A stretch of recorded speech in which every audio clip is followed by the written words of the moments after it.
സഖാവ് എം സ്വരാജ് ഇദ്ദേഹം ശരിക്കും പറഞ്ഞു കഴിഞ്ഞാൽ എനിക്ക് ഇവിടെ സ്ക്രീൻഷോട്ട് ഒന്നും എടുത്ത് നിങ്ങളെ കാണിക്കാൻ പറ്റില്ല. അത്രയും ഒരു വലിയ ഉപന്യാസമാണ് ഇദ്ദേഹം വാറു വേണ്ട അല്ലെങ്കിൽ യുദ്ധം എന്ന് പറയുന്നത് ഒരു ഭയങ്കര ഭീകര അവസ്ഥയാണെന്നുള്ള രീതിയിൽ എഴുതി വിട്ടിരിക്കുന്നത്. അപ്പൊ ഈ എഴുതി വിട്ട ആളോട് ഞാനൊന്ന് ചോദിക്കുകയാണ്, പശ്ചാത്തലം എന്ന് പറയുന്ന ഒരു സംഗതി ഉണ്ടല്ലോ, ഇപ്പൊ ഇന്ത്യയിൽ നടക്കുന്ന ഒരു സാധനത്തിന്റെ പശ്ചാത്തലം. പഹൽഗാമില് സ്വന്തം രാജ്യത്തിന്റെ മറ്റൊരു ഭാഗം കാണാൻ വേണ്ടി കണ്ട് സന്തോഷിച്ച് അവരുടെ അവധിക്കാലം ആഘോഷിക്കാൻ വേണ്ടി പോയ ഒരു 28 പേര് അവരുടെ മതം മാത്രം നോക്കി കൊല ചെയ്യപ്പെട്ടിരുന്നു. രണ്ട് വാക്ക്, മതം എന്താ ഹലീമ ചെല്ലാൻ അറിയാമോ? അതിനുള്ളിൽ ഒരു മറുപടി പറയുന്നതിന് മുമ്പ് സ്വന്തം ഭാര്യമാരുടെ മുമ്പിൽ വെച്ച് വെടികൊണ്ട് അവര് മരിച്ചു വീണിരുന്നു.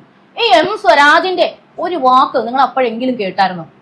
ഏതെങ്കിലും തരത്തിലുള്ള ഒരു പ്രതികരണം, ഇത് മോശമായി പോയി അല്ലെങ്കിൽ നമ്മുടെ രാജ്യത്ത് ഇത് എങ്ങനെ സംഭവിച്ചു, എന്തെങ്കിലും ഇല്ല.